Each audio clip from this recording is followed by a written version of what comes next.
Good evening, everyone, and welcome to the Cover One Buffalo podcast. You are joining your co-host, Greg Thompson, along with Aaron Quinn. Aaron, how we doing, man?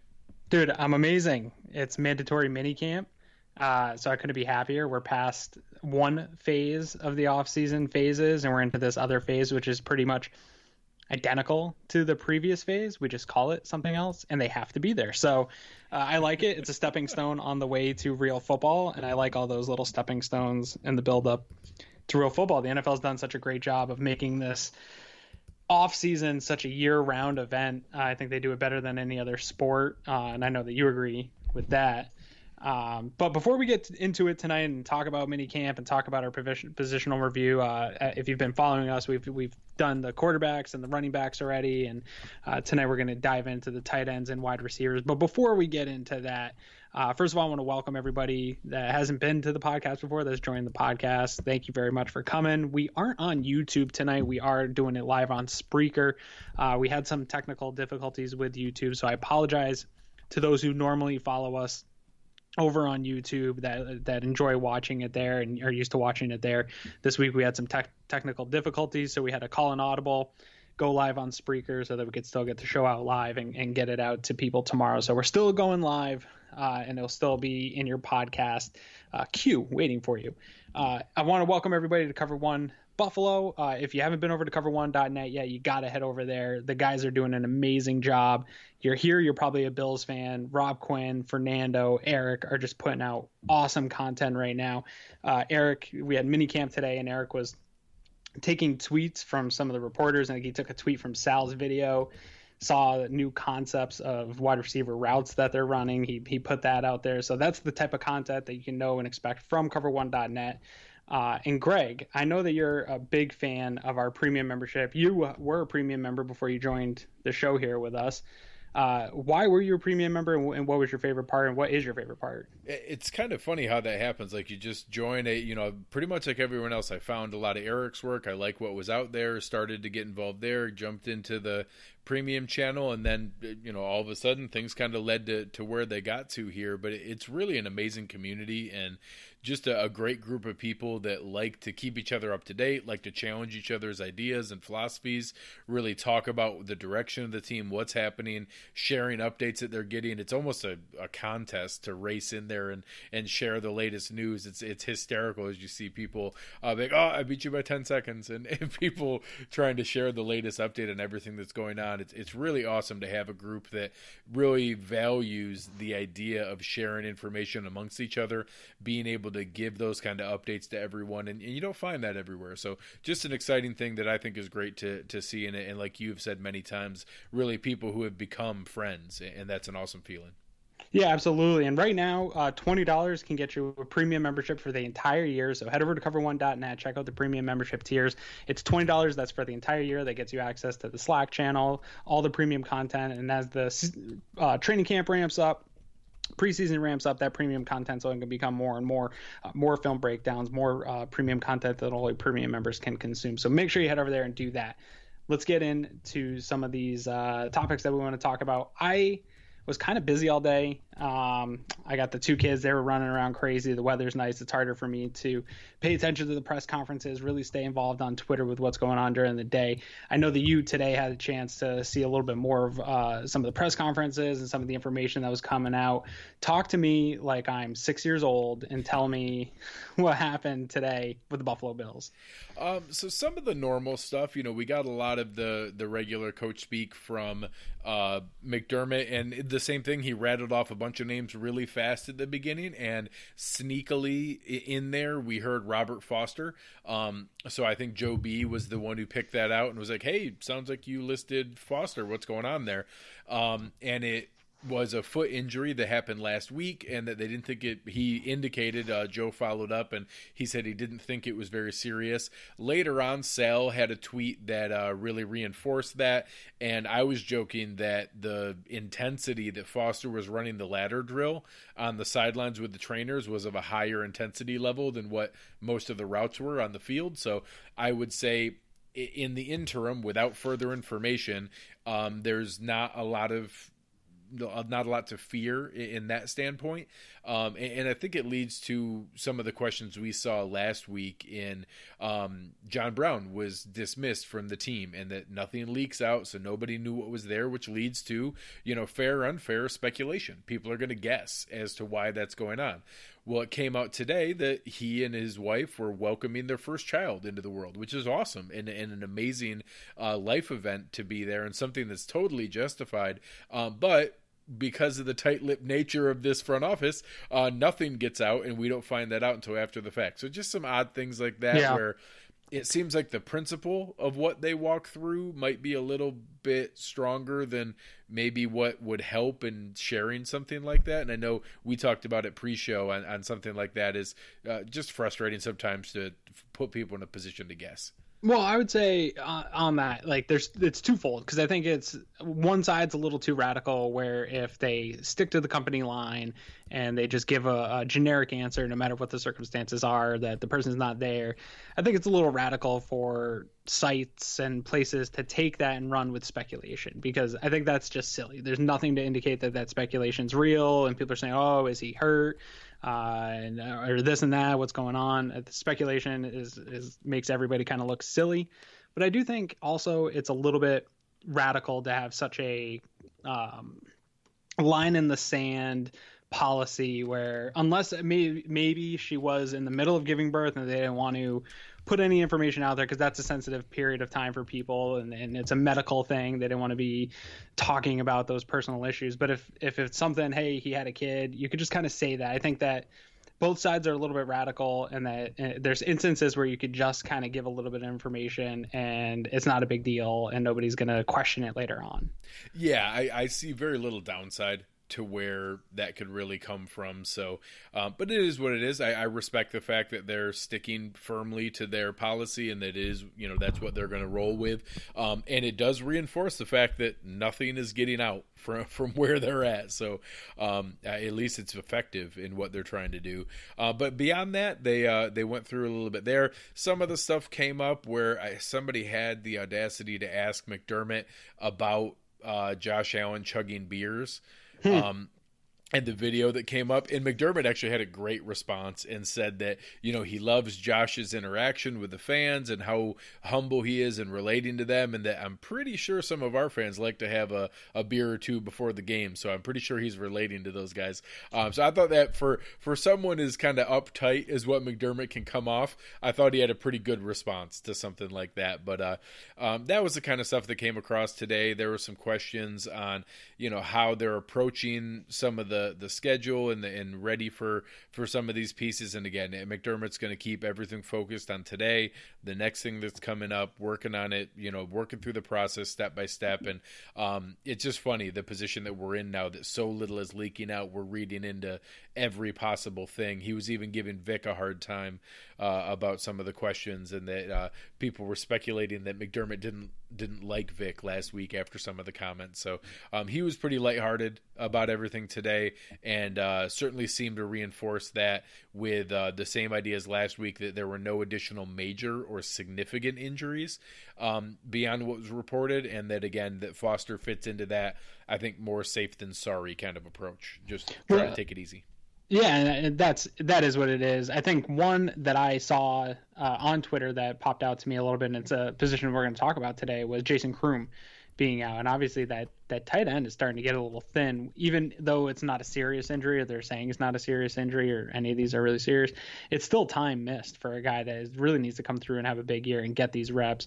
And you have Croft out, and I think I was thinking about it today before the Kroom was injured, that, we've talked about it a little bit, and we'll talk about it tonight, how we feel about Dawson Knox and how we feel about him in 2019, and that he's more of a long-term prospect, and that this is a real opportunity for a guy like Jason Kroom to early on and in training camp assert himself as a guy that understands the offense, knows how to run professional routes, can really take this job and get as much of it out of it as he can before Croft comes back.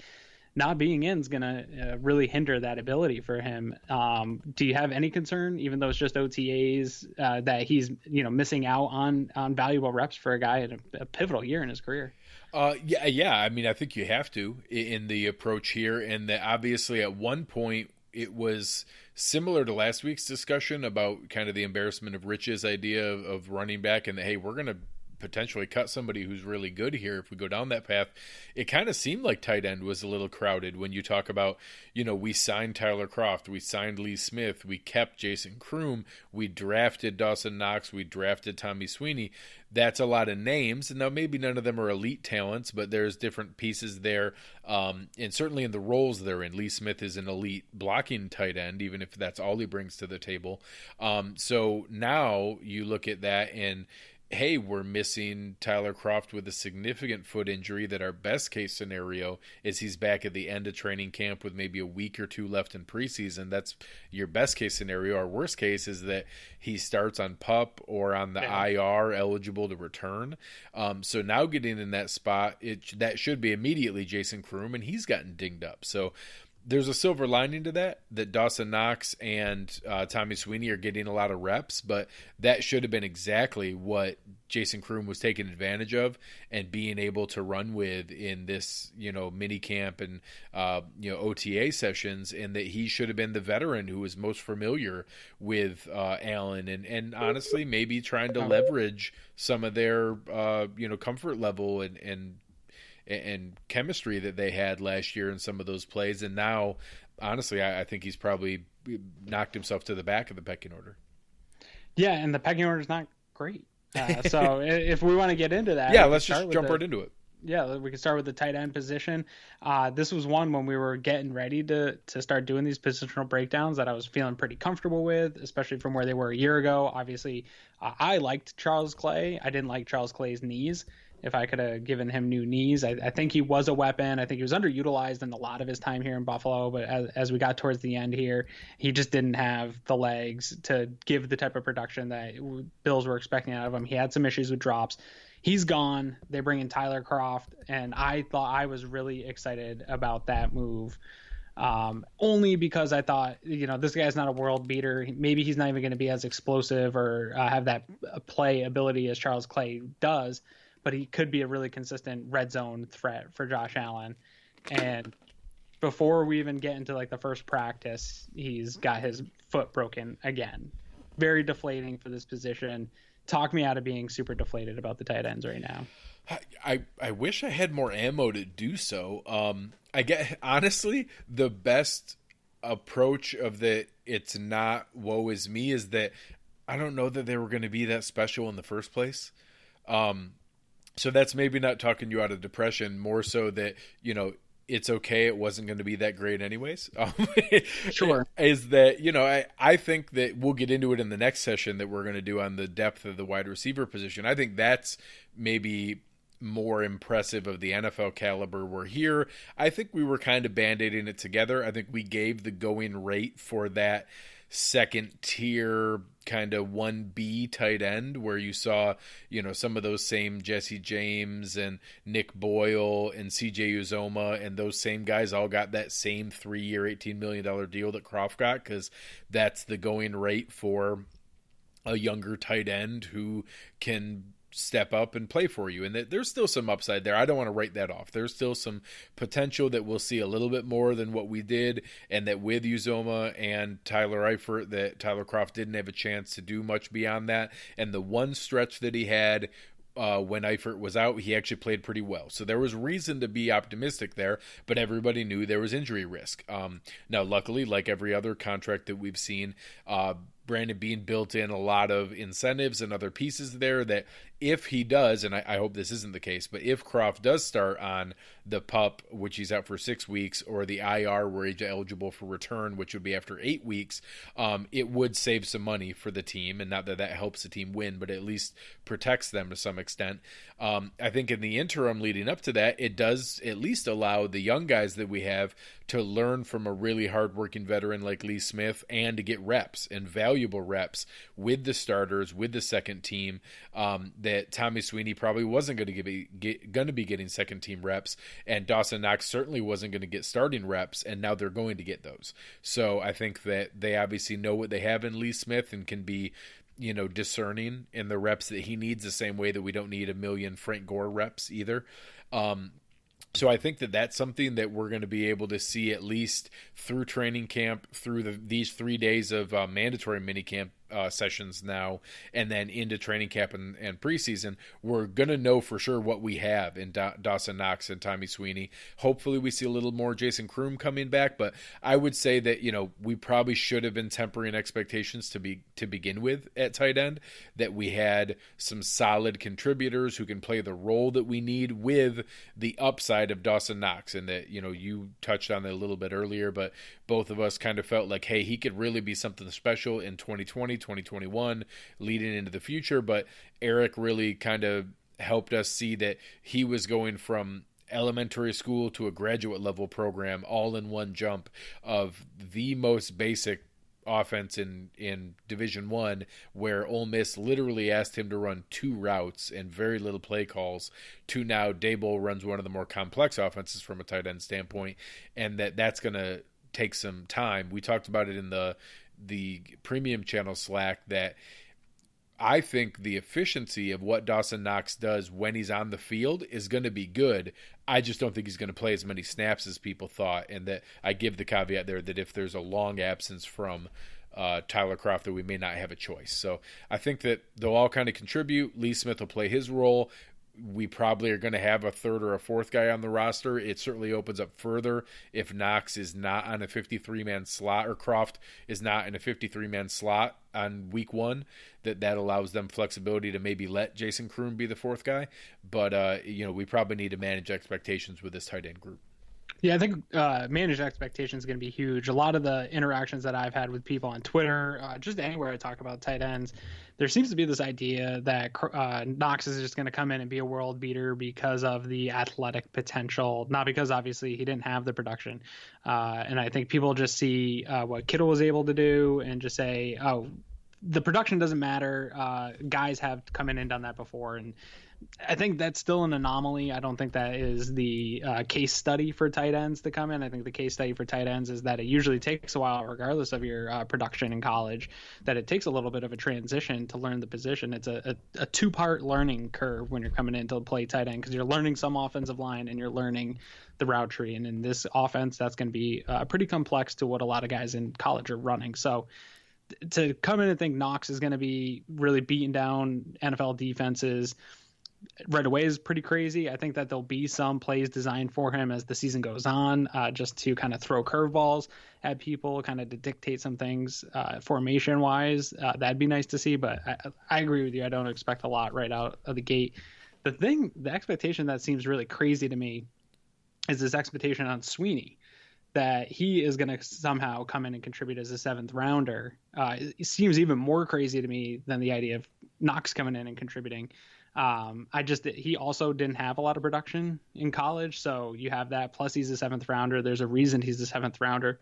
I've heard people say that Tommy Sweeney is going to come in and replace DeMarco, a guy that we talked about last week. That because Tommy Sweeney, we like him, and draft guys on Twitter like him, so he should be able to replace DeMarco. Like, I really don't even know if Tommy Sweeney makes this roster. We saw a 7th round pick not make the roster last year. I mean, it's not shocking if he doesn't make the roster as a practice squad guy going into the season. And that's really where my expectations are for Sweeney. Is he's really looking at the bottom of the roster. If he can really contribute on special teams, I think he can maybe find himself a spot. Outside of that, dude, I think he's a practice squad guy, and I don't know where those expectations have come from. Yeah, no, I agree completely. And honestly, prior to the Kroft and Kroom injuries, I would have put Tommy Sweeney's odds at making the roster really low, like 10 or 20%. Yeah. Now it's probably more at 50-50, if not a touch better, just because they need bodies. Numbers. Now, again, he does have to contribute on special teams. He does have to contribute in other areas, showing that he's ready at an NFL level to block, NFL defensive ends and outside linebackers. It's set up to this point that he's had dependable hands. He has to show that that's the case. But I agree. I don't see some amazing role for him. It's funny you bring up George Kittle, and I know obviously he just broke the record for most receiving yards in NFL history for a tight end. As a rookie, he had 43 catches for 515 and 2 touchdowns, which is actually really good for a rookie. But That would be amazing if Dawson Knox had that much. No rookie comes in and just lights the world on fire. There's been like two ever, and Mike Ditka is one of them 50 years ago. It's just not something that frequently happens.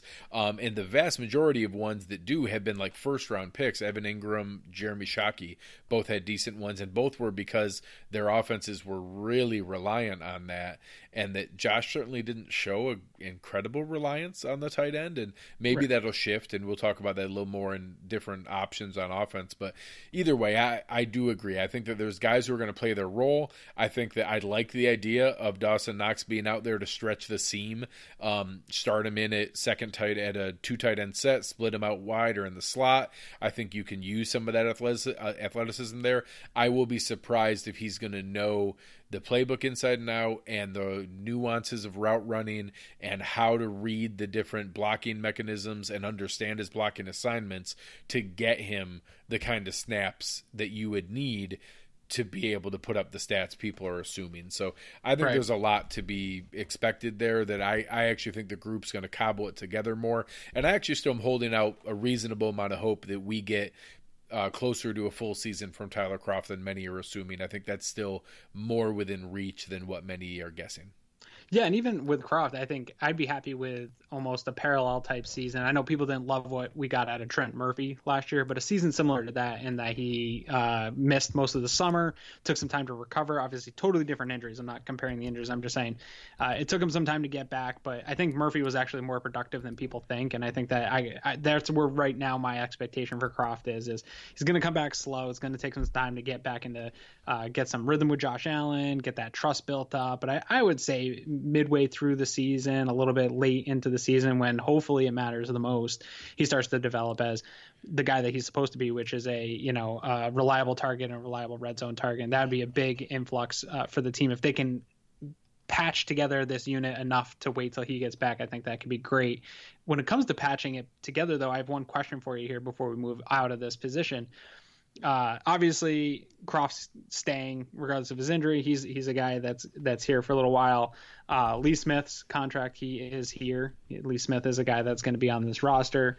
Dawson Knox is 100% lock to be on this roster. Jason Kroom is not, and Sweeney is not. And while I like Jason Kroom's contract, he just has not lived up to being a guy that I can really expect anything more than what we've seen out of him. If he takes the next step, great. I'm not anticipating him really growing anymore as a playmaker for this roster. If any guys become available, guys are going to shake off rosters. There's going to be movement here throughout the summer.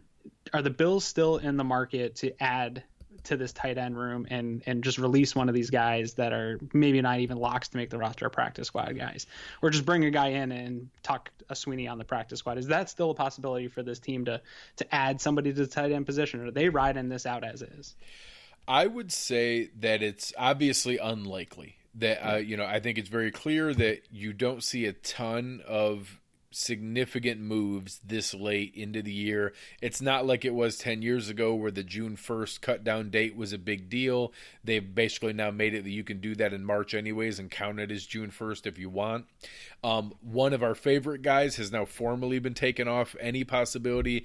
Kyle Rudolph with Minnesota signed a 4-year, $36 million extension. Very deserving for a captain, an NFL man of the year, a good dependable guy. $9 million a year is a nice payday. And certainly something that, I think clarifies what was really going on. They were able to adjust that with some backloaded numbers to get them the cap space that they need. The only veteran guy that I see out there in a situation where Tampa Bay doesn't have a ton of cap room, they're pretty tight up against it, had to shuffle some things around. You saw the move with Gerald McCoy. You saw some of the other pieces that were out there. They have a really promising second-year guy in O.J. Howard, in that maybe Cameron Brate is out there. Cameron Brate is in a spot that, it's a pretty good-sized contract that it would give future cap space to them and be able to free things up. He has just a notch ahead of Kroft. He has 5 years left at just over $32 million. In that stretch, in that, I think that that's something that you could see them try to get off of that deal. and that Cameron Brate is the kind of guy that could come in. But I would say we would only see that if they get the kind of update from the medical staff that, hey, we're probably looking at something a little more serious. Tyler Kroft's going to be put on injured reserve with the potential to come back, and we're not even sure if it's going to be week 9, and we're not going to know that. But if we saw another move, my guess is that it would be because behind the scenes they're getting those kind of medical updates. Other than that, we probably need to brace ourselves for this is the list of names we're going to have, and we just need to cross our fingers that Kroft comes back as quickly as possible. Yeah, that's fair. I mean, the only place I could see is, like I said, if Kroom just doesn't really show that he's developing or pushing forward, is getting a guy that maybe is better than that, just to be on this roster till Kroft gets healthy. And that's not bringing in a big name. I mean, that could be second or third tight end on another team that shakes off. I'm not a guy that we're not even thinking of that could come available, could be a better option than Kroom for them, just because he really hasn't done much. And I think he's a good tight end 3, maybe a tight end 4, but there's probably some tight end 3s out there that could shake off rosters that could be better than him. I'm not saying that they would go get a world beater at tight end. I think that they're pretty comfortable where they're at right now. Anything else on tight end that we should be addressing here? I mean, it's not a sexy thing to talk about right now. Yeah, I mean, there's certainly not a lot left from a free agency standpoint. There's not any other. I was poking around here while we were talking just to see, was there anybody here that, I thought had any real possibility, and there's really not. Obviously, anybody that's out there is already invited to a camp. You saw the Patriots cut Austin Seferian-Jenkins, and as desperate as they were at tight end, to dump him obviously isn't encouraging.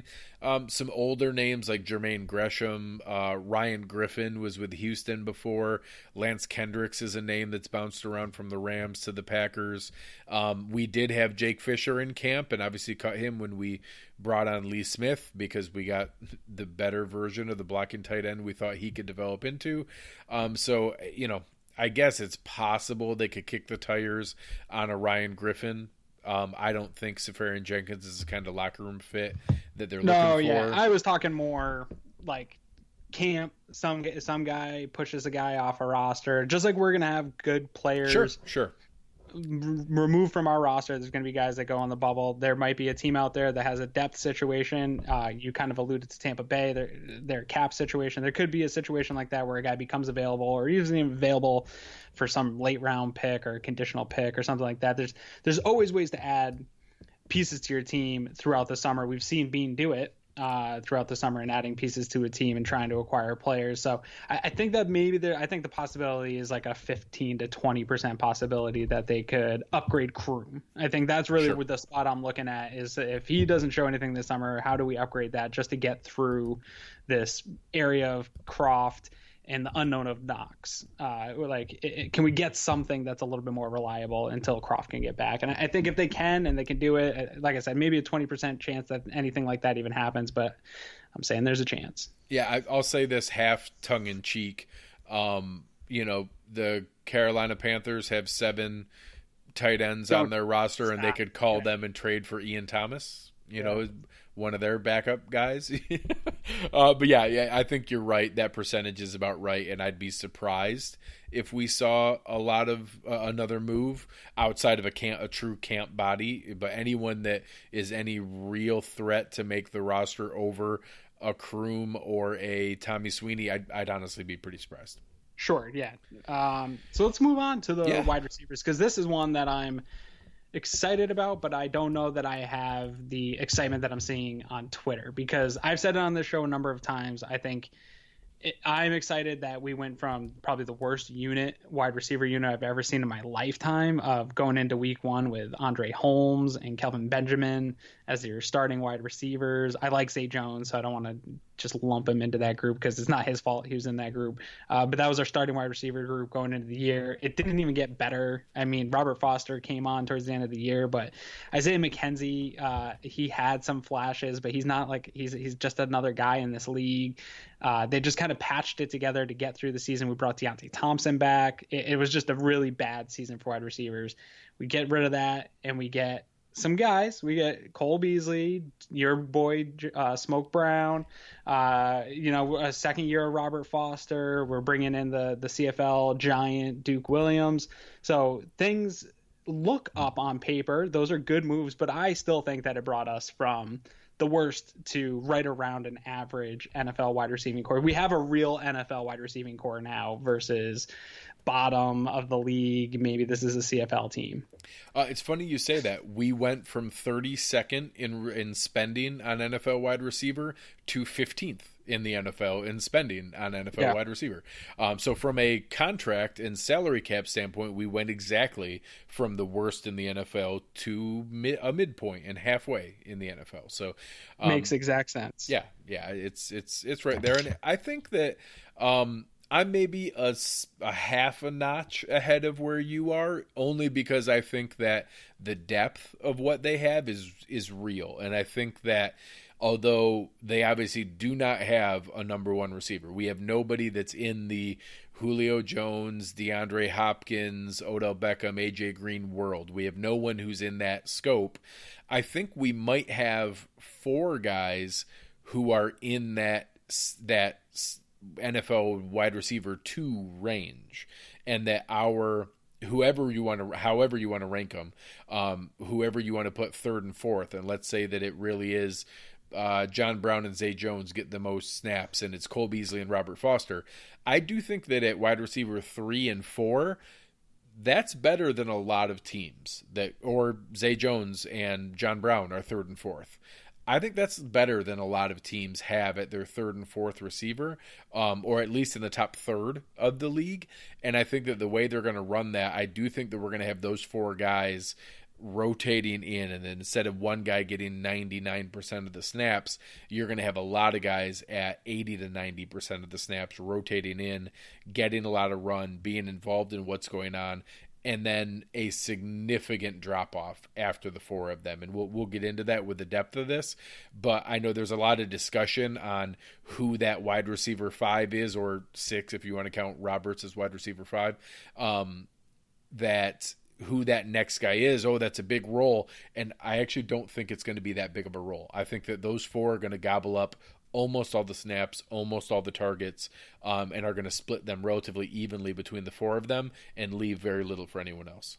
Yeah, this isn't going to become a high potent, super efficient, top of the league passing attack in 2019. They're just not. And part of it is that's just not who Josh Allen is. I don't know if he'll ever get there, but that's definitely not who I'm expecting him to be in 2019. I'm expecting somewhere, not the Miami game, but somewhere in the middle of those last few games. We talked about it in the QB review, a 225-yard a game passer. That's not a guy that's spreading the ball around to 6 guys and they're gobbling up. We have 85 reception catchers on your roster. That's just not what this is going to be. I think there's enough options where they've given him more than just giving the ball to Robert Foster, which is all he really could do towards the end of last year. So there's more than that. But yeah, I totally agree with you that final roster spot is really going to have to be a guy that really can contribute on special teams. And if there's a huge issue where you have Foster goes down with an injury and say Beasley's banged up, you have a guy that can come in and at least not screw things up, then that's great. And I think, there's a lot of talk about these other guys, and we talked about it a little bit in the premium Slack channel today of, I know Adam was asking, who's everybody's kind of dark horse opinion. And I don't know that a dark horse is really going to be happening here on this bottom part of the roster. I really think it's between Duke Williams and David Sills. I just have this gut feeling that there's too much similarity between the other guys behind them and what is already going to be on this roster in smaller, quicker guys. That's going to come down to Duke Williams and Sills, mostly, in my opinion, because of their size and just their, they've been talked highly about. Sills, while he is an undrafted free agent, they gave him a lot of money for an undrafted free agent. That shows that they really wanted him in this camp. They like his size.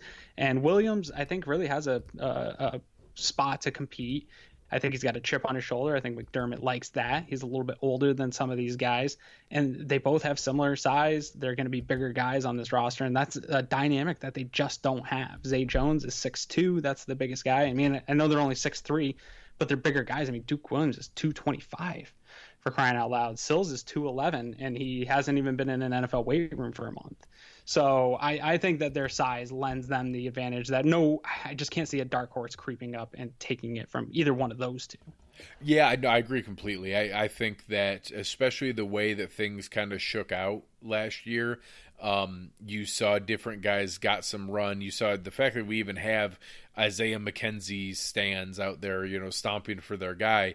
It really shows how desperate we were through there, and that I do think that he gave a little bit of a spark. I do think that he brought some spacing, and then we went out and signed Andre Roberts, John Brown, and Cole Beasley, who are all faster, quicker, and better route runners. So I do think that he opened up the idea of what they needed in this offense, and I think when we got into that, quicker separation guy who can get themselves open like McKenzie and Foster did, they recognized that and were like, oh, that's better than Kelvin Benjamin and Andre Holmes. We should do more of that. So they did by going out and getting replacements for Isaiah McKenzie. And that's exactly what guys like John Brown, Cole Beasley, and Andre Roberts on the special team side are upgrades over him. And that, don't get me wrong, everybody's got a shot here. He's an NFL, caliber athlete who's going to have a chance here. And they were pursuing him pretty aggressively, trying to get him off the practice squad from Denver. So, I respect the fact that they want that, but yeah, don't read into that too much in what we think that's really going to translate into. I think that it's really going to be that, top four that we'll talk a little bit further about the roles that they might play. Wide receiver 5 or that next roster spot is absolutely Andre Roberts. He's a contract lock. They put him in a position where I think it's going to cost more to release him than it is to keep him. And he's an all-pro return man. They brought him in for that reason. Yeah. And then that wide receiver 6 role, I think, is more special teams than receiver. The receiver potential will matter if it's a true tie, but as far as impact on the roster in 2019, I think their ability to play special teams is more important than just the long-term receiver potential. And that's why right now I would lean towards Duke Williams over David Sills, even though I think Sills might have a little bit more upside long-term as a receiver. I think that there's potential that Duke Williams can contribute with his physicality in the special teams area right off the bat and bring that size that you touched on that maybe Sills needs a year on the practice squad to be able to get his body built up to deal with the rigors of the NFL schedule and season. Yeah, and I think the only thing that might change that, I tend to lean towards what you're saying, and the only thing that changes my mind on that, and it's something that we've talked about at every position so far, is if he really does have a good camp and they're scared to put him out there on waivers and fear that he won't be back on the practice squad, because they clearly made him a priority in undrafted free agency. And I think we'll see more of that when we see some of these Bills insider videos that they're going to be releasing on YouTube, that he really was a priority for them in that period. And so they like him. We know that, and I think that there's probably other teams out there that like him. If they were competing and paying him top dollar, that tells me that other teams were interested in him too. So they might try to tuck him in just out of fear of losing him, but we also know that teams were bidding in on Williams when he was a free agent. So that I think is the battle to watch at wide receiver. I think the rest of the guys that we touched on, and we can talk more about their roles, but I think the rest of those guys are all locks for me. From wide receiver number 1, as Nate Geary would say, Foster. Obviously, Brown and Beasley. Beasley's my wide receiver number 1. We've all got somebody. And then, like I said, Zay Jones, I don't think is going anywhere. I know there's a lot of people out there that continue to speculate that Zay Jones is somehow on a make or break year. Zay Jones really has to prove it this year. We should trade him. He could get cut. Zay Jones isn't going anywhere. He was the leading receiver last year in all categories that matter. Every category. Yeah, every category. He's a really good wide receiver. He's faster and more explosive than people think. Obviously, the Bill's RAS day, relative athletic profile or whatever was the other relative day. Athletic score. They were dropping those on Monday. Yeah, and you looked at Zay Jones, I don't think that people understand how athletic he is. So he's not going anywhere, and like you touched on, Roberts isn't going anywhere. So all of that is a lock. So those battles aren't interesting to me come training camp, and I don't know that they're any of those guys are jockeying for position. Like I think Robert Foster will line up on the outside. I think you're going to see Cole Beasley on the inside. I think they're going to use guys in different ways, but nobody's positioning to be wide receiver one. I don't think they're rolling into that this year saying one guy has to be the guy. That they're going to put them all out there in different formations. So all that's exciting to watch, but there really aren't any battles outside of the Sills and Williams battle, in my opinion. I think, yeah, maybe one of these guys really impresses. There's always somebody at the bottom of the wide receiver room that impresses. Your Brandon Rileys that people just clamor for because they do really well against the threes. But I just keep coming back to the Sills Williams as that's the camp battle to watch at the wide receiver room. Yeah, no, I think you're spot on the bottom end there, and I also agree that I don't think it matters all that much. I just don't know that they're going to see the field as a wide receiver. I don't know that they're going to be active on game day all that often. I think they're going to be there because of their long-term value. And like you said, we did show last year that the team is afraid to expose guys to the waiver area sometimes because they believe in that depth at the bottom end. But I think that top group, we are going to have one of those weird dynamics similar to what I was saying earlier, that we don't have the number one receiver from an athletic profile or from the perception around the league. We're also not going to have it from the targets that go to a number one guy or the snap count that's going to go to a number one guy. So I think we might have the lowest of a number one guy of who plays the most snaps, who gets the most targets. But I also think we might have some of the highest percentage for the third and fourth guy of the number of snaps and of the number of targets, because I think they're really going to divide those very evenly. And I know, last week I did my projection for the receiving splits, and really similarly, I think that it's going to be split out very evenly, where we might not have anybody over 100 targets and might have four guys above 60 to 70 targets, and all in that same range. And that, yes, that might mean more yards for John Brown and Robert Foster hitting on some of those deep balls, being able to score there, and a lot higher catch percentage underneath for Cole Beasley, and then a mix, Zay kind of in the middle between those guys. But I think that's more of the mix that we're going to have, where we're going to see some depth to it overall, and that four guys contributing all the time, and that I think we're going to see it shift from week to week. I don't know that it's going to be the exact same thing, in that I think we're going to have games where we run four wide a lot, and then we're going to have games where we have a lot of, full DeMarco in the backfield, two tight end, maybe two running back sets if we see some advantages there, and maybe only two wide receivers out there that often and rotating in a lot. So I think that from game to game, we're going to see some pretty significant shifts in where that's going to really impact and hurt the opponent based on their defensive liabilities and weaknesses. And that's the exact kind of offense they're building here. They have different kinds of running backs they can deploy all at once, and they have very different kinds of wide receivers, and that being able to threaten defenses with both John Brown and Robert Foster, coming down each sideline, and then underneath you, it might be Dawson Knox, it might be Tyler Kroft, it might be TJ Yeldon out of the backfield, it might be some LaShawn McCoy out of the backfield, or it might be Zay Jones or Cole Beasley underneath, whoever it is, between the numbers, between the hashes. I think there's an opportunity to really expose some things there, and if Josh shows he's ready to take that step forward, I think it could be interesting to see how each of them take advantage of that opportunity, and again show, I think it's going to be those four and then a huge drop off afterwards, but all four of them are going to produce in my mind.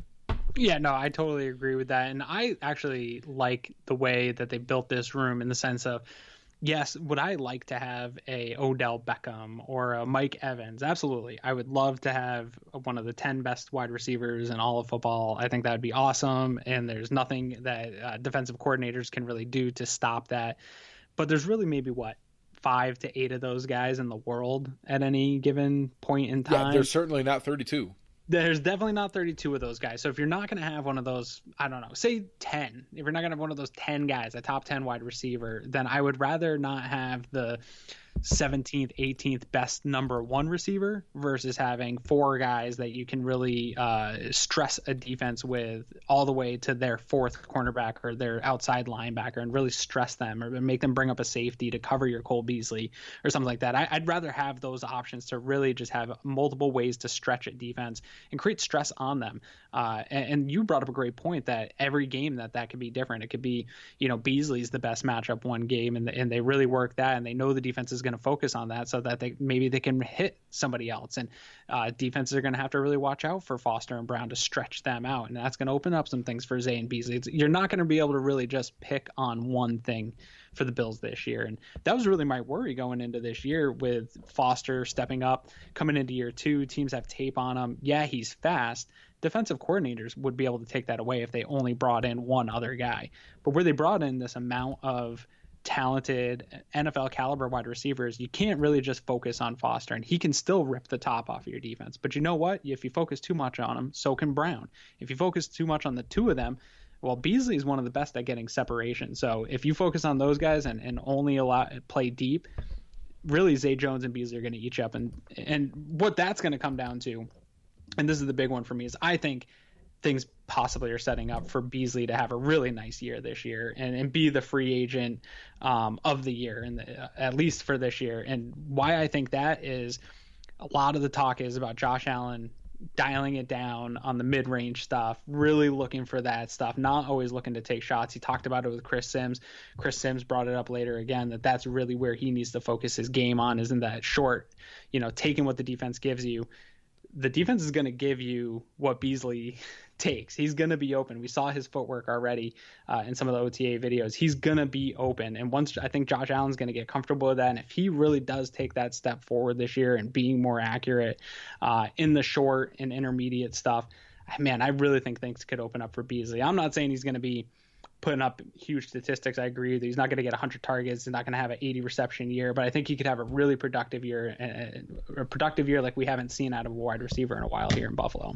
No, I think that's spot on. I think that there's a chance that he really ingratiates himself to Josh, and that you saw comments from Ken Dorsey that one of the first things he talked about was, pausing film right as Josh is about to cock it and launch it 50 yards down the field and circle the guy who has no defender 7 yards within him right in front of the line of scrimmage and say, hey, take the free yards. Free money, baby. You can't go broke taking a profit. That's a old business saying, but you can't go broke taking a profit. Just take a profit and move on and live to fight another day. And I know a lot of fans want to see this high-flying, crazy offense, but I do want to share a little bit as far as where the Bills were in receiver targets and just pass attempts overall at what's out there last year, in that they were 28th in the league. So there are only 4 teams behind them. They were at 499 on the season, which is 31.2 per game. And that was a little bit higher in the second half of the year. But the teams who were 21st, 23rd, 24th, and 25th in the NFL were the Dallas Cowboys, the New Orleans Saints, the Chicago Bears, the Los Angeles Chargers, and the Houston Texans. All of those teams were within 26 pass attempts of the Bills. All of them were within 1.7 pass attempts per game of the Bills last year. That's the world that Brian Daboll and Sean McDermott want to live. Yeah. And that, you can still dominate with a running game and have an efficient passing game. And obviously the big difference with those teams are much higher yards per attempt because they're completing more. And some of that's a mix where the yards, the completion percentage wasn't way higher, but they were hitting on more of those deep passes. So that's the big difference there, that I think we can see some increase in the efficiency from Josh, and that both of us kind of temper that expectation, whether that can get up to the, mid-50s, 55%, maybe 57 or 58%. I think some fans are really hoping that he jumps all the way to 60%. I think we're going to see an improvement. How much is to be seen. I think that we'll see an improvement on the number of deep shots and the way we're able to do that, but also some of that Beasley role in taking more of those underneath routes, taking more of the running backs out of the backfield. And honestly, what that's going to do is force the defense to take that seriously and to respect it. And if you can get both of those, where you're sending John Brown and Robert Foster jetting down each sideline, and the safeties and linebackers have to worry about the guys underneath, then you're really going to be able to stress a defense and find some big opportunities. Yeah, I'm very excited about this group, but I do think I want to temper expectations for the offense as a whole. I think they are going to try to establish the running game again, and I think that it will improve. I want to see an improvement there, but I really think, along with Like I said here about the wide receivers, like we've said about the offensive line, I think everything is rising to what they did, which was go from one of the worst units to becoming an average NFL unit.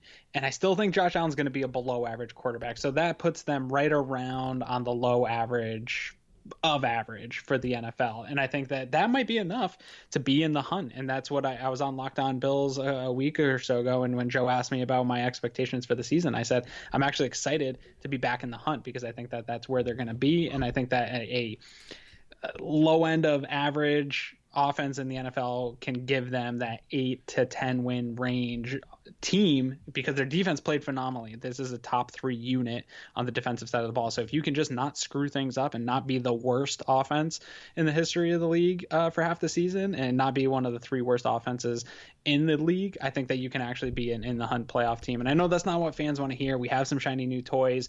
They really want Dable to prove himself, but I think Dable has proven himself in really the turnaround of the offense from the first half of the season to last year. And I think you were going to continue to see progress, but I think the progress isn't going to be as instant gratification or dramatic as maybe a lot of the fans out there are hoping that it's going to be. I think it's going to be steady improvement. They're going to build upon what Josh is good at and hope to improve that throughout the year. But I don't think they're going to come out week 1 and start being this team that drops 30 to 40 points on teams with any type of regularity. It's just not who they're going to be. They just don't have the personnel to do that. Yeah. And I think that we can take a look at these kind of improvements. And again, going from one of the worst offenses ever to an average offense would be a huge, improvement. And just an FYI, just to give you kind of all the fans out there, oh man, we don't want to be average. The 14th through 20th offenses last year: Philadelphia Eagles, Houston Texans, Seattle Seahawks, Minnesota Vikings, Chicago Bears. Like, those are teams who were really competitive and able to make that work and able to go through, that kind of transition because good special teams, good defense, dangerous offense that can hit deep shots when needed. That's what we're trying to build. And that's exactly what we're trying to create. That Bears being there is exactly, we've talked about it a few times on the show that I think the Bears are a perfect comp. The Bills are a year behind where they are at, where they drafted their guy. They spent a ton of money. They took some swings. They got a top defensive unit and a mediocre offense. And if they make a field goal, they're advancing in the playoffs last year. And I thought they were a real contender and a team that could really push to win the NFC last year. They didn't quite get there, but they're still a team coming into this year that's going to compete for that. And I think that the Bills are a year away from that, but they're a year behind them. And so I think you could expect to see that where it's a really fun year and they win more games, but the offense is kind of just a mediocre thing. And that's not a bad thing. It probably sounds that way when people hear me say, oh, we're just an average team, but I'm actually really excited to be average. Yeah, I think it's managing expectations, understanding how poor we were and how big of an improvement average would be, and that I think that we're going to see average in the sense that, hey, this is going to be a fun and exciting competitive team, not a slog that we're hoping to survive. And that, jumping from where we were up to average is talking about, the 15, 16 points a game to average in the NFL last year was a bunch of teams around 23 points a game. Yep. That's the kind, that's a whole touchdown a game better than where we were last year.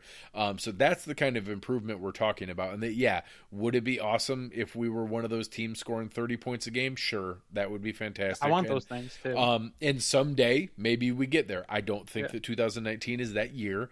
But I do think we can see a marked, steady improvement. And if that's combined with some good fortune on the injury front, with a continued performance of what I agree is a top defensive unit, and a steady improvement on the special team side, which hopefully Heath Farwell brings with him, now all of a sudden you're talking about those things combined to wins, because average offense, good special teams, great defense, that wins games. So I think that that's the kind of combination you're talking about where, maybe it's not always high flying and 42-6 blowouts, but if we're winning games, I don't honestly really care about the recipe that gets us there. Absolutely. And before free agency started, you and I were on here, and there's receipts of us saying there's no way that they fix the offensive line in one season. And I'm pretty sure, Yes. at least I was on the record, that they're not going to totally fix the wide receiver room in one season, and that they'd probably have to draft a couple of them because there's no way they're going to be able to fix both these rooms. If they do fix one, they're not going to be able to fix the other. Well, you know what, guys? They did actually really improve both units, and there is room for improvement still. And I think that in 2020 offseason, there's a ton of money and more draft picks coming. I think they're really going to make a push to improve even more upon that. But right now, they've put out a good enough NFL team to go out and compete with anyone in the league. I don't think there's a team out there that they can't go toe to toe with and be in a football game. And really, that has me super excited that I don't feel last year going into, even though they maybe won some games or did compete, when I looked at that schedule, there was games that I was dreading because I said we don't have a competitive NFL football team that's going to go out there and compete with this team. And when I had to do the pregame show, I'm looking at the rosters and comparing the rosters with you, and I'm thinking, Jesus, this is going to be a 35-17 game. This is going to be a horrible week. I don't think that we're going to have that feeling this year, obviously barring injury. I think that they are fielding a team that's going to be competitive every game and really be in all games and be in the hunt to be another, to be a playoff team at the end of 2019. And I'm pumped about this, man. Absolutely. And I think that we touched on, especially with the receiver and pass catching group that we talked about tonight, that was an area that, with them combined with the other free agents, any fan out there who is trying to say they knew that Brandon Beane was going to sign 19 free agents and then bring in the draft class that he did, you're lying. No one could possibly expect that he was going to bring in that many NFL caliber players in one offseason, and it was amazing to see the names just keep rolling in one after another. But they took it seriously that, hey, we took our medicine, we gutted this roster, we knew what we had to kind of ride it out through, and both of us, I think they scrapped out more wins than we expected with that bottom roster last year. And I think after the first two games, we thought, good Lord, we might be in for the number one overall pick here and maybe winning one or two all season. And they scrapped 6 wins out of that roster with some legitimate optimism at the end of the season. Well, Yep. They kept virtually every piece of that optimism from last year. The only piece they lost was Kyle Williams. And then they brought on 19 free agents, a really strong draft class led by a player at the position of our number one loss of Ed Oliver for Kyle Williams. And, I think that that's a really exciting idea to be able to look at what we have overall and what's coming forward. And many of those areas that you're right, it would have been cool to add Keenan Allen and Julio Jones instead of John Brown and Cole Beasley, but that's just not how the NFL works. Well, that's but how my Madden team is pretty dope. My Madden trades are fantastic. But being able to bring in that many NFL caliber players and the depth it creates and the competition it creates and how it forces other guys to step up, and that, hey, Zay Jones can't take a moment off here because there's guys here who are going to take your job. Deion Dawkins had to have a really good offseason to bring himself in fantastic shape because, hey, we brought in 6 guys to take your job.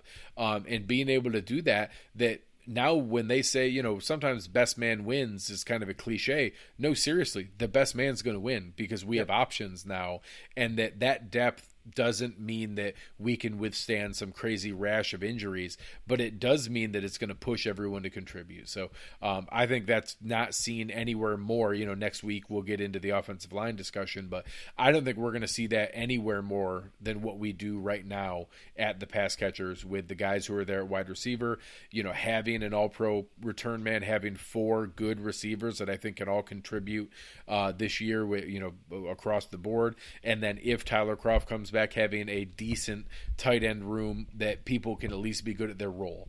And that I think that if we see something step forward from Dawson Knox or some crazy surprise from Tommy Sweeney or a fortunate bounce back in health from Tyler Kroft, maybe we get a little bit more than that. But the overall group of pass catchers that we're laying in front of Josh Allen is light years ahead of, what we walked out with last year, which was Andre Holmes, Kelvin Benjamin, Jeremy Curley, and Charles Clay. We're light years ahead of that and a lot more competitive. So I'm certainly happy, and this is one of the overall groups that I'm the happiest with the improvement year over year.